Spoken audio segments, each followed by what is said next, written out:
So I drove all the way up to the Bay Area for 5 events, and they were all canceled on me.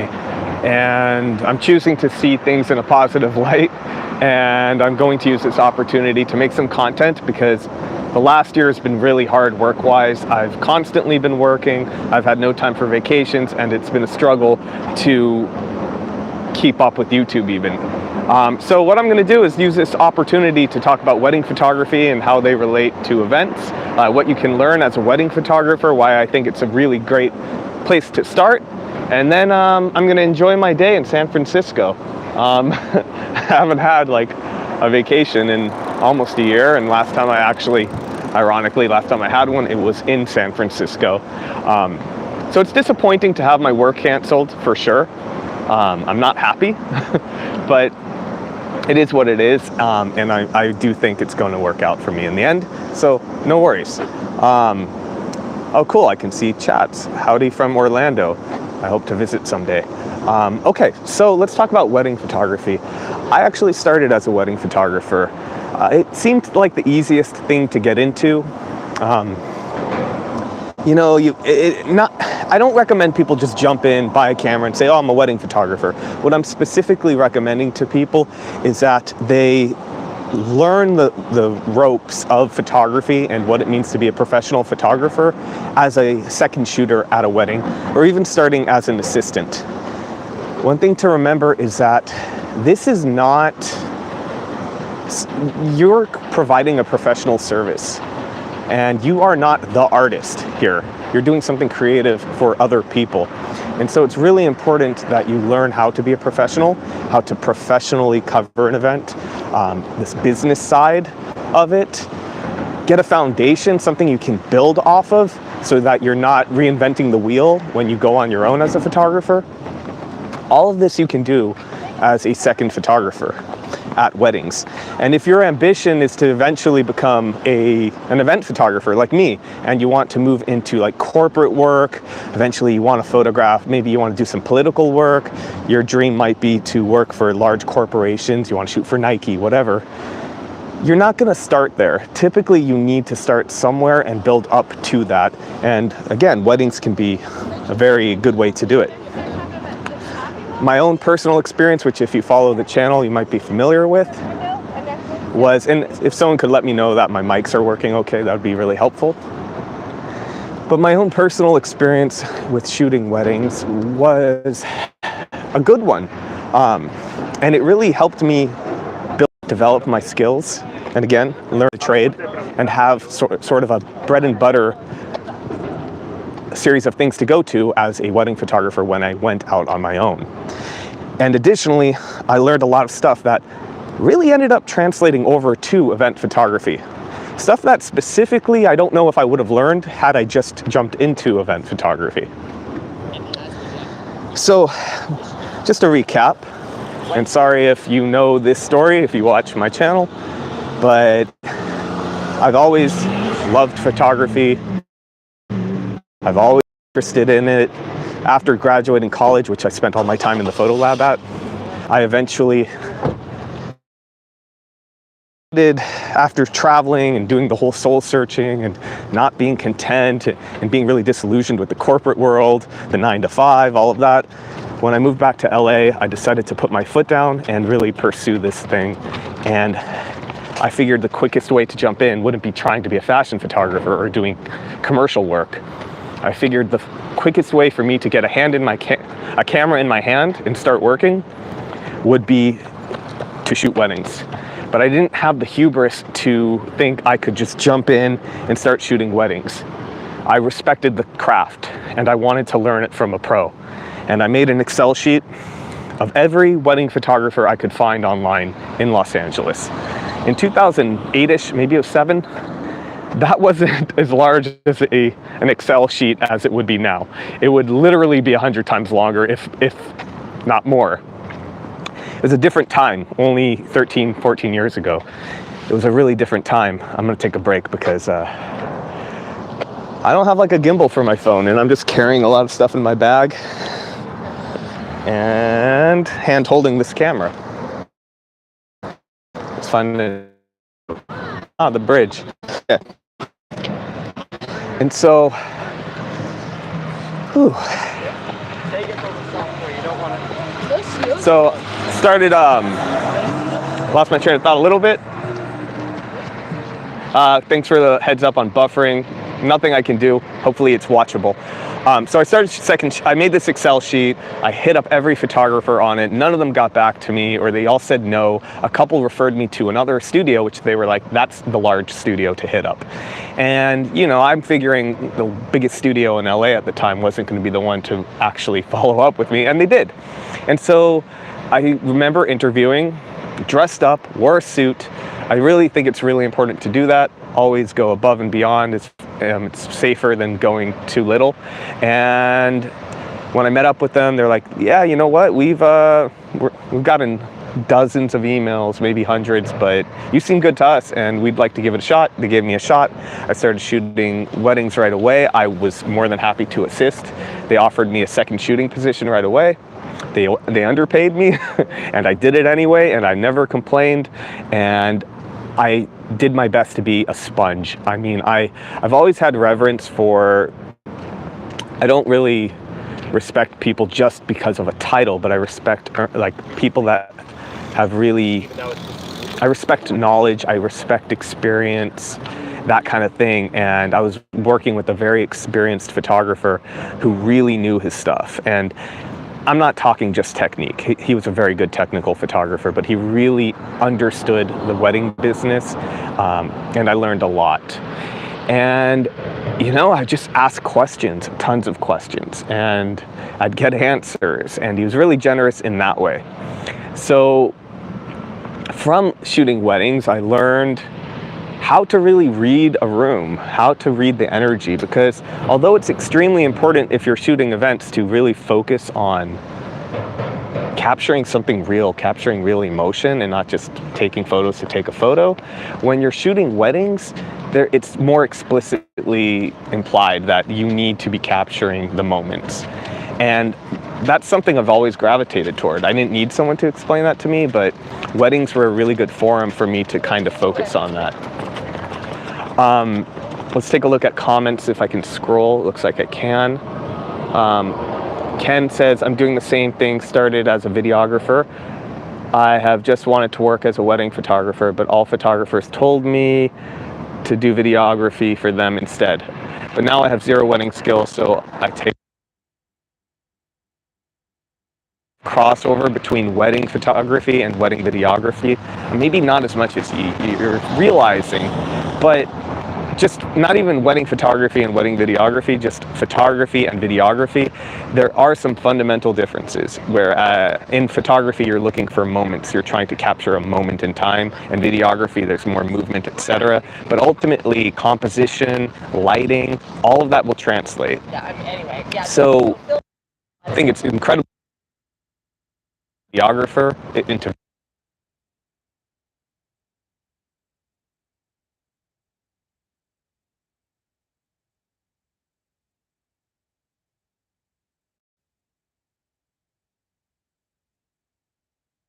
there's my analogy I always throw in. So anyway, other things I learned from shooting weddings would be that how to shoot formals, you know, how to properly pose people. In event photography, a lot of people actually gravitate to event photography because they won't have to do that. And I understand that. But there are going to be times that you do need to pose people. It's not as common, but there will be times. And you need to know how to make an aesthetically pleasing composition when you're photographing like 3, 4, 5, 6, maybe 20 people.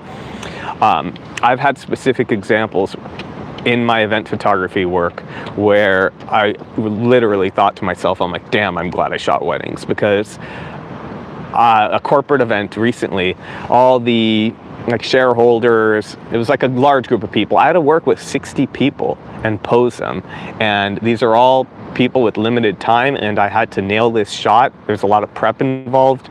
This was probably an event that literally cost like 50 million to produce. So I had lighting guys helping me on this. I had a producer helping me on this. We discussed how to get the shot done, etc., etc., etc. But all that planning was helpful, but in the end of the day, I knew I was going to rely on skills I had developed as a wedding photographer and whatnot. And those are skills such as crowd control, knowing how to manage like 50 people, knowing how to command a room, and especially when they're really important or powerful people, and you need to have the confidence to be able to pose these people, to interact with them as equals and even as an authority in that moment. And you need to be able to do it without it being aggressive. And I even had people in this particular example come up to me after and be like, wow, you were great. Like little jokes go a long way. Like, for example, a lot of them were elderly and, like cheesy stuff. Like, instead of saying, can I get the short people in the front? I say, can I get the less tall people in the front? And that got a laugh. It's cheesy, it's corny, but it got a laugh in that crowd, and it made them feel more comfortable with me. Some basics of formal posing, if you're not familiar with it, would be things like you either create like pyramids, or you could do like more like a V shape. It's pretty much one or the other, or it could be the opposite. It could be like that. So you'd have shorter people in the middle, less tall people in the middle, and then taller people progressively on the sides. The pyramid is just alternating. So short, tall, short, tall, short, tall. And it creates a more aesthetically pleasing formal portrait. But again, so much of it comes down to crowd control, being able to manage those people. Let me just take a look real quick if I'm able to pull up chat.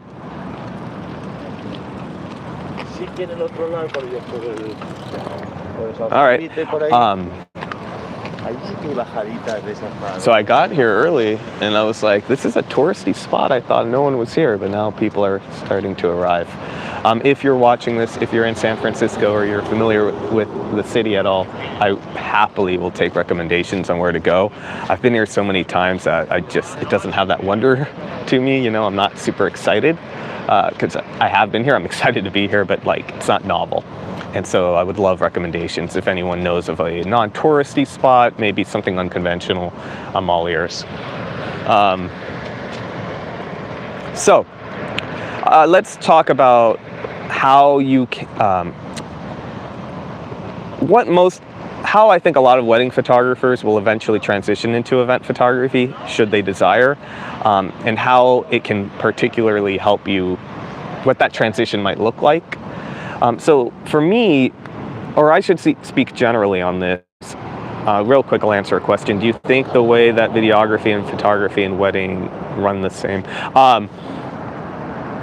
I need a more specific question. I think that would be more helpful for me. But anyway, back to the transition. So if you are a wedding photographer, which has the lowest barriers to entry as well, it's a good learning experience, but not just is it a good way to second shoot, because event photographers, we don't typically need a second photographer. And when we do, me personally, I need someone who already has skills. I don't really feel comfortable training people at event photography, to be honest. I've done that in the past when I was a wedding photographer, but it's a little bit different. And because I feel like a wedding, you can start as an assistant, but bringing an assistant to an event is often unnecessary. Second shooters are it's not common that you need a second shooter. I often do, but it's not super common like a wedding photographer needs a second shooter, that kind of thing. So if you're starting out, so what happens often is once people are full-fledged wedding photographers, they end up kind of bridging out to different things. One would be family portraiture, because they're already in like that kind of family game, not so much the corporate side of photography, but they're photographing families and whatnot. And so they kind of bridge out, and maybe you photograph a couple's wedding and then they have kids, and then they say, oh, can you photograph my one-year-old's birthday party, or can you photograph some family portraiture, that kind of thing.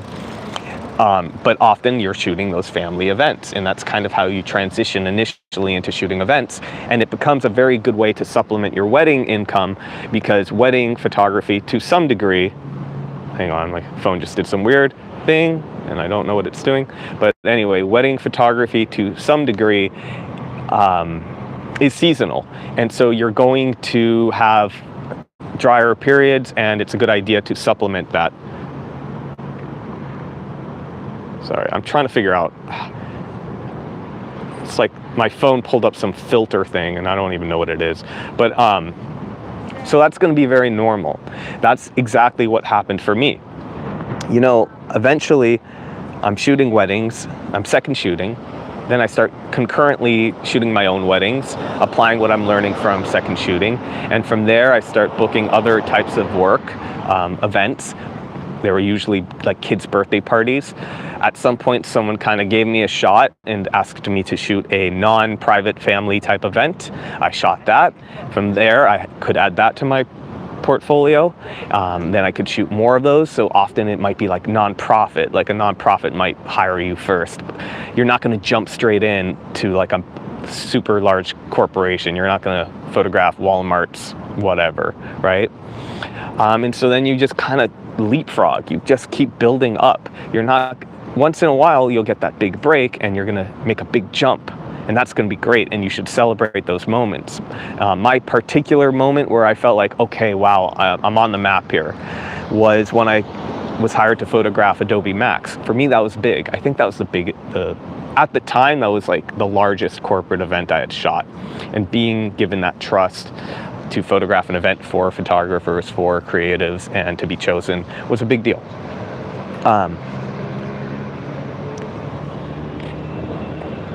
So what are some, I'm actively thinking, but what are some other things I've learned from wedding photography that I'm currently use as an event photographer? You know, everything is going to be stressful if photography stresses you out. And if you're starting out, you should expect to be a bit stressed. I do not get stressed on the job, but I've done it for so long that I'm just past that point. But I am not going to pretend I did not get stressed initially.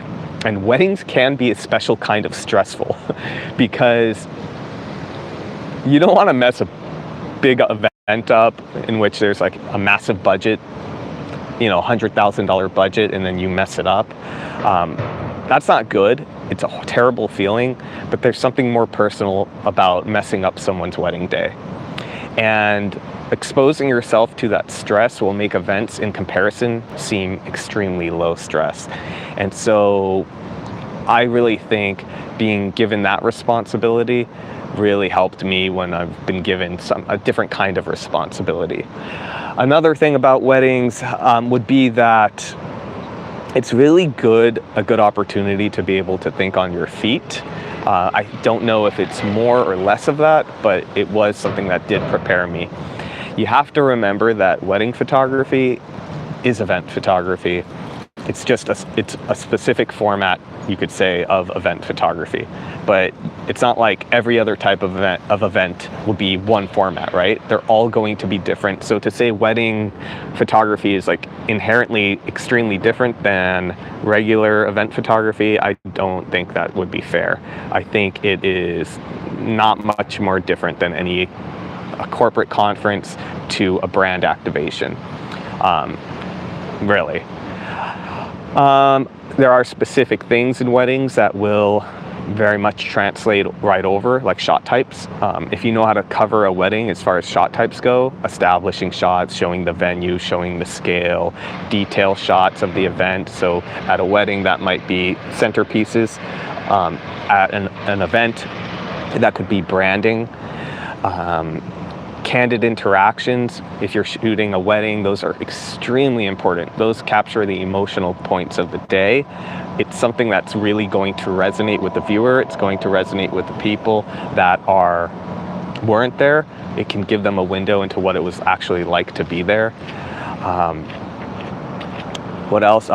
Speakers, so you have speeches, that kind of thing. Knowing how to grab a speech at a wedding will translate to knowing how to grab a speaker at any type of event, including conferences. There's really, if you can frame that well, there's not that much difference. So you have a podium at an event. What's the big difference? There really isn't one. Let's answer questions. But I can't get out of this filter thingy. Here we go.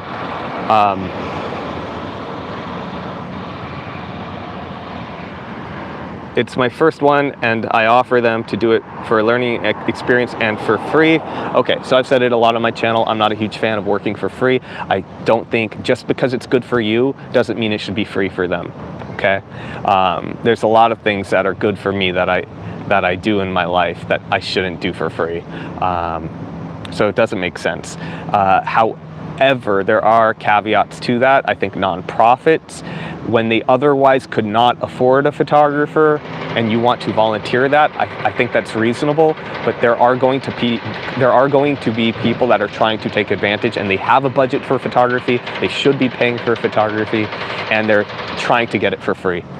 And some people have no scruples, and they'll just ask because there's always that person that might say yes. So they're like, no harm in asking, hey, can you do it free? Or can you do it for $100 instead of $1,000, Because they're hoping, hey, you might be that person that says yes. Okay. And then some more questions. What part of a wedding did you find to be the most challenging? So I remember shooting weddings specifically, loving once the ceremony was done, because everything up until then was significantly more stressful than everything after. And then there's another, it looks like we're trying to get over a hump. I remember the first hump was that. The second hump would be the speeches, and then you're kind of like floating. Then you're like, all right, now I'm gonna have some fun. Get on the dance floor, shoot all of that stuff. Once I feel like I've covered that sufficiently, I would throw on like a fisheye lens or like experiment and try new techniques and that kind of thing. But the first hump, the most challenging thing, was everything up until the end of the ceremony. And then the next hump again would be, up until after the speeches. Okay, next question. I'm getting a lot of texts too. I'm starting with other events, then pushing into weddings when I can afford the appropriate kit. I'd like to do both in the future, though I've heard people recommend against this. Do I recommend? I think you can take an organic approach to your event photography or your photography in general, where you're taking what you can get. You take the opportunities you get, you let you hold a bigger picture in your head and where you eventually want to be. And unfortunately, there's no career path for that online. That's why I try to kind of offer one, not by telling people how to do it, but how I did it, which I had to figure out on my own. So if your goal is to be a corporate photographer eventually, having weddings on your website is not going to be ideal. You got to think, if you guys go to my website, mickmilliman.com, and you look at that work, and then you look at a wedding photographer who shoots events as well, who are you going to hire, So you might want to consider that. But there's nothing wrong with being the wedding photographer, as discussed earlier in the stream, who is supplementing the weddings with event work, usually private family events. Okay, let me go back to chat. There's another question. In your experience, do you think APS-C cameras good enough for photography when starting out? Yeah, 100%. Use what you have. Don't let the YouTube industry especially, which didn't quite exist when I started, don't let it make you feel deficient when it comes to your gear. Use what you have. You can make excellent work with an APS-C camera. You can make excellent work without having something like a 1.2 lens. When I started out, there were really massive jumps generation to generation in camera gear. And in some ways, there are still massive jumps, but more in ease of use rather than end result. So what I mean by that is if you send me to an FD Mark III and then I reshoot the whole event with my Canon R6,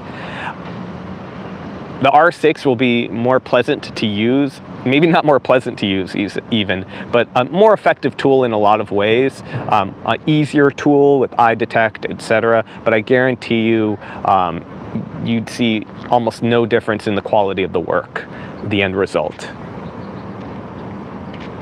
Okay.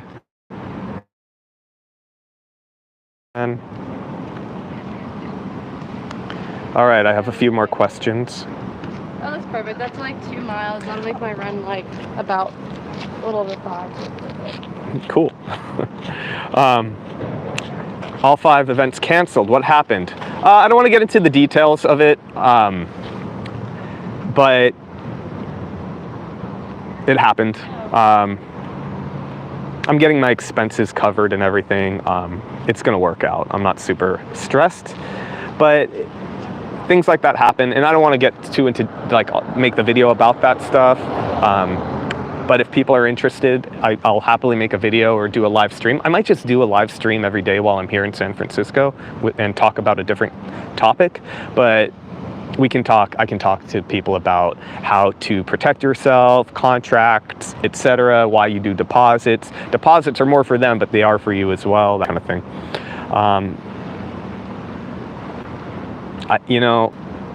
I'm not one of these like gear YouTubers, but I get offers to get free stuff sometimes, and one was like a gimbal for the cell phone, and I was like, I kind of didn't bother with it because I don't really want things, but now I kind of wish I had one because it would make this a lot easier. I'm literally hand holding this, and I have been since I started. All right, so another question here.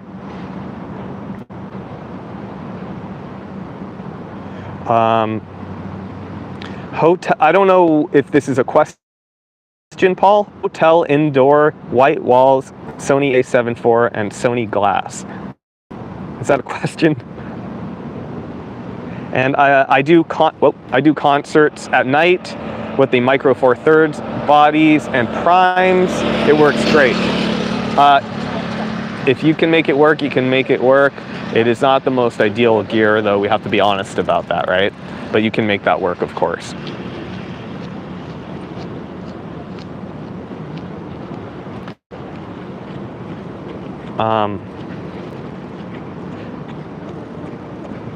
Got to duck out now, but thanks for the stream. Useful tips as always. Thank you. Okay. All right.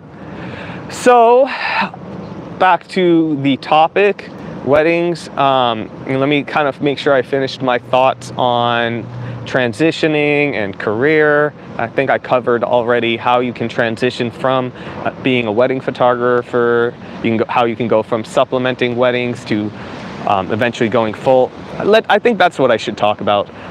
Going from a wedding photographer to a full-on event photographer. Because when I did that, I took a big hit. I took a massive hit even. But I knew I would take a short-term hit for long-term gain.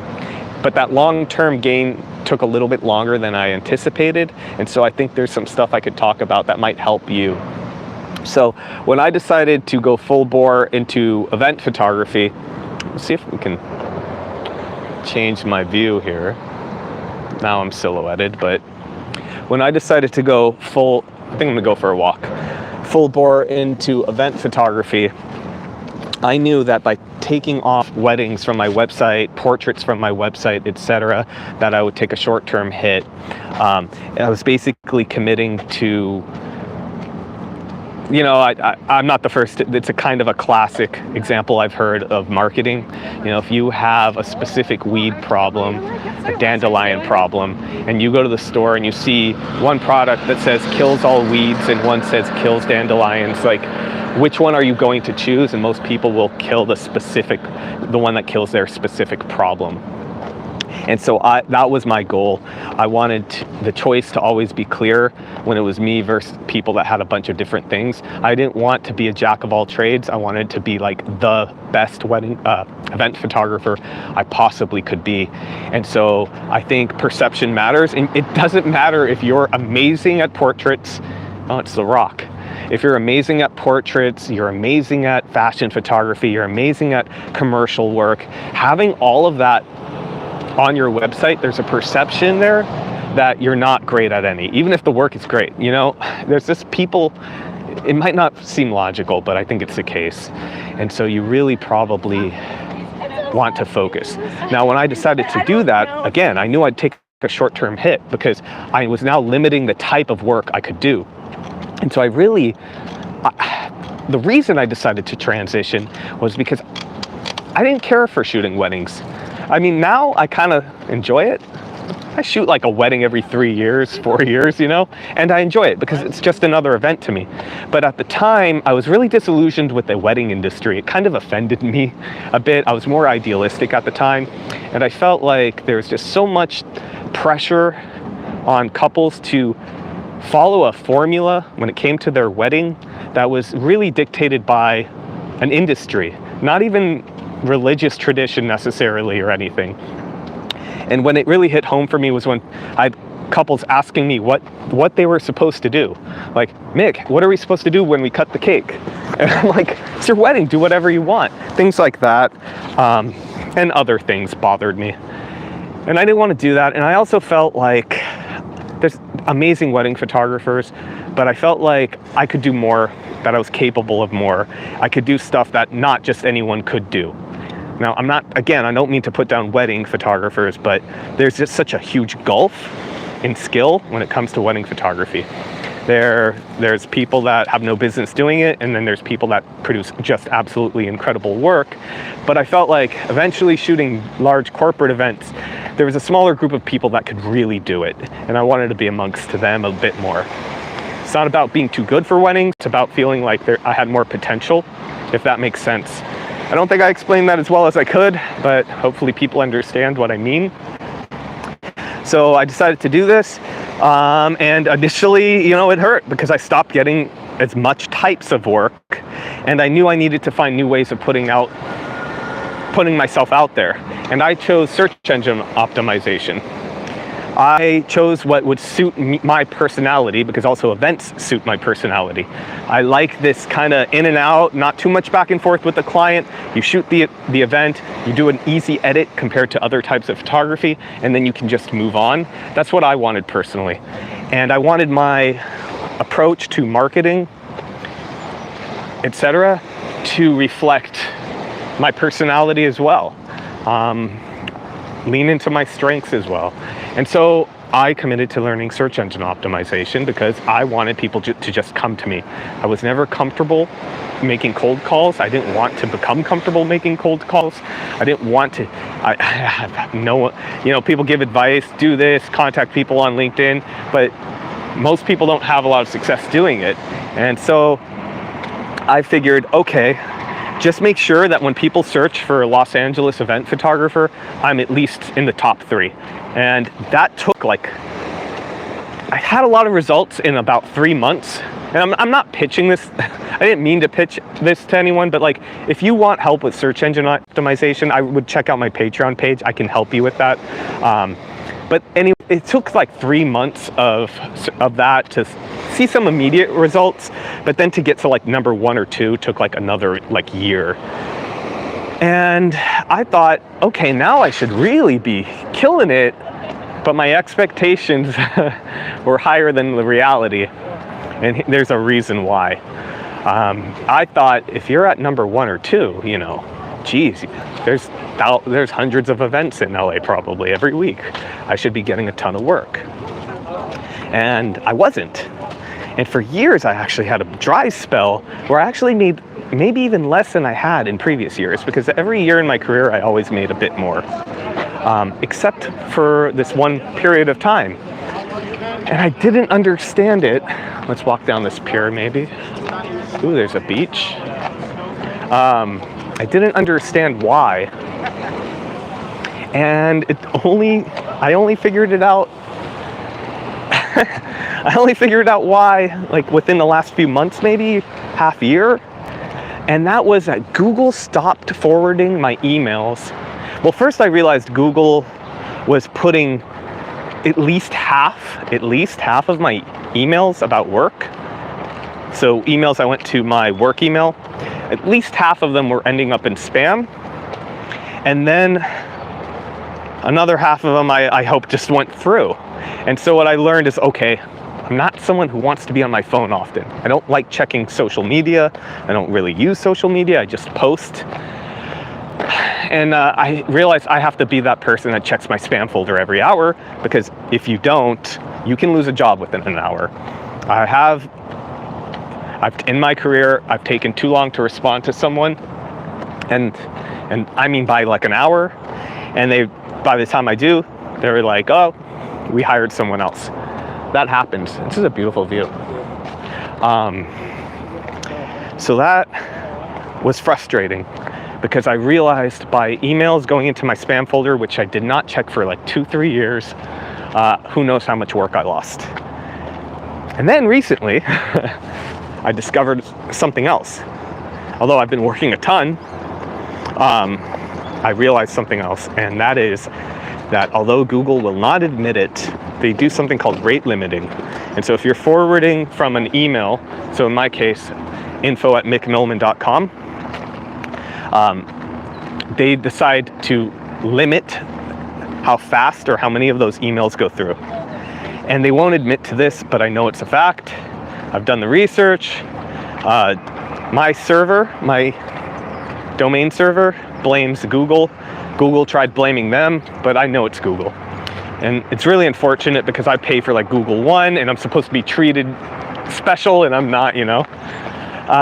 So, long story short, my strategy did work, but for years it didn't work as well as it should, I thought, because I just wasn't getting my emails. And so that's kind of how I successfully eventually was able to go full on into events and transition to full-time event photography. I don't know if I can pinch and zoom while I'm streaming. It looks like I can. But yeah, it's a really cool view. And then Alcatraz is somewhere over here. Hard to tell.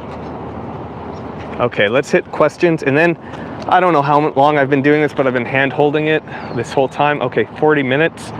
I'm surprised my battery hasn't died. I could use some water and my arm could use a rest. So I'm gonna just try to answer questions, and please let me know if there's anything I didn't cover. So let's take a look at chat and I'll answer questions people have.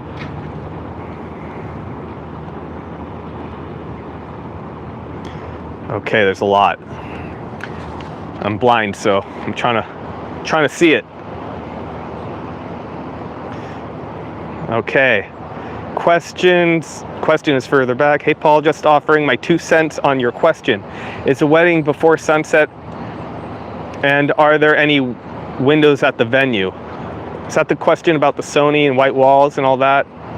I'm not sure. 3 p.m. November, so dark around 6. I have a lot of content on flash photography I'd recommend, and I have some new content on low light photography coming out. Yeah, so ideally, someone says 987 DCM. Ideally, you have a bit of time to learn flash, but you have plenty of natural light, then it shouldn't be an issue, I think is what they said. Okay, it is an art form. Getting good with flash photography is an art form, and I want to talk about this, even though it's not really, it's a question in the stream, so I'll answer it, but it's not the topic. But if I were to like put a camera in someone's hand and they had like a minute before the wedding and had to just give them a 1 minute kind of pep talk slash brief on how to use their flash, I would just say, put it in TTL. If you're in a darker room, raise your ISO so that the flash isn't working too hard and you can let in some ambient light. So maybe like at least an ISO of 1250, and always try to bounce off a corner. And that's it. You'll go far with that, but it's of course not that simple. There are flash settings in the camera, and there are additional flash settings on the flash to consider.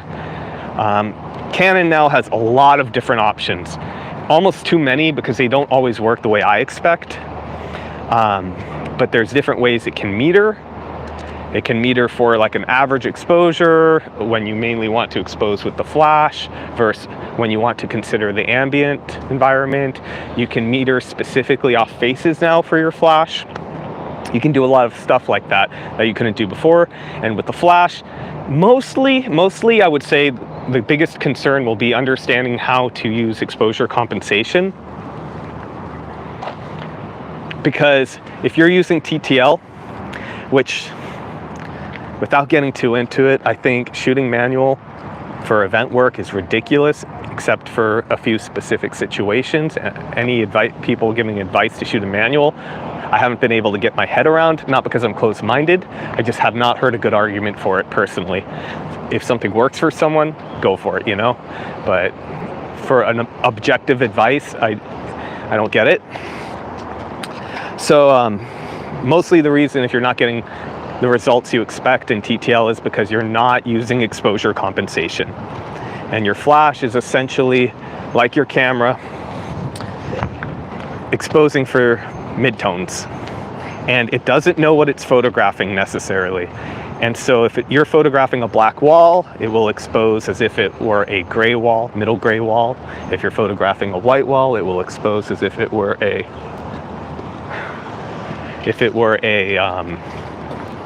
middle gray wall. And so if you're photographing a black wall, you would tell it to underexpose by maybe a stop and a half. If you're photographing the white wall, maybe you would tell it to overexpose by a stop and a half. If you're a wedding photographer and you're photographing a bunch of groomsmen all wearing black suits, you might be at a -1 on the dance floor or whatever. If you're photographing a bride and she's filling the frame and wearing a white dress, you might overexpose by a stop. And a lot of this you figure out with experience. There's no hard rule like overexpose by this much, but generally what I just said would probably cover it. Let's see, questions.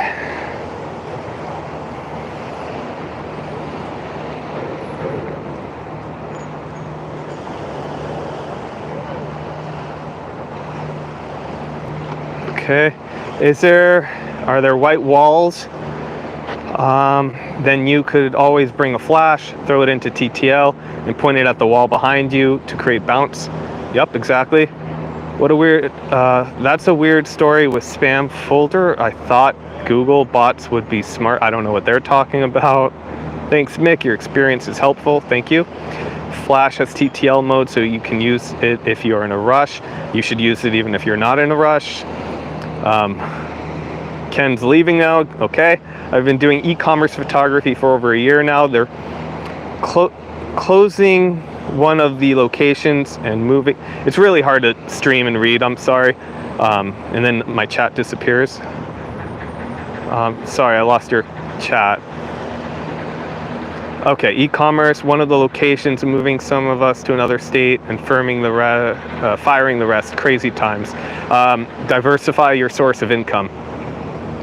You absolutely want to do that if you are a photographer. Even I'm doing that, you know, and I'm doing really well with my photography right now, but as small as it, as little as I make on YouTube, I've diversified. So maybe, you know, if I make $200-300 off YouTube, at least I have something else, you know. It's not a lot.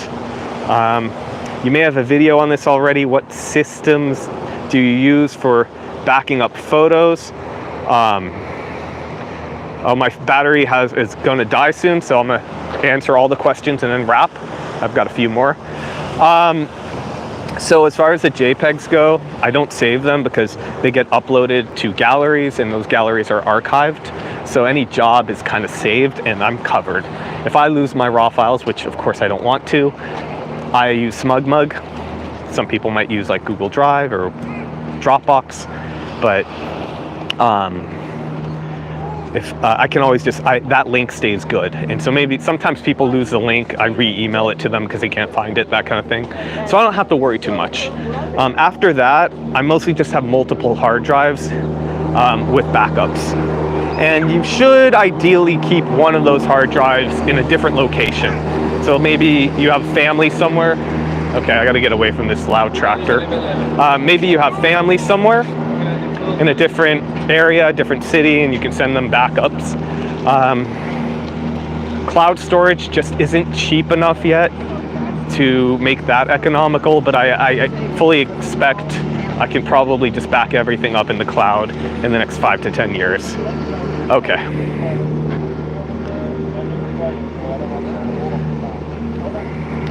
Are there any events you simply won't do? What about a party on Jeffrey Epstein's private island? Yeah, I won't do it.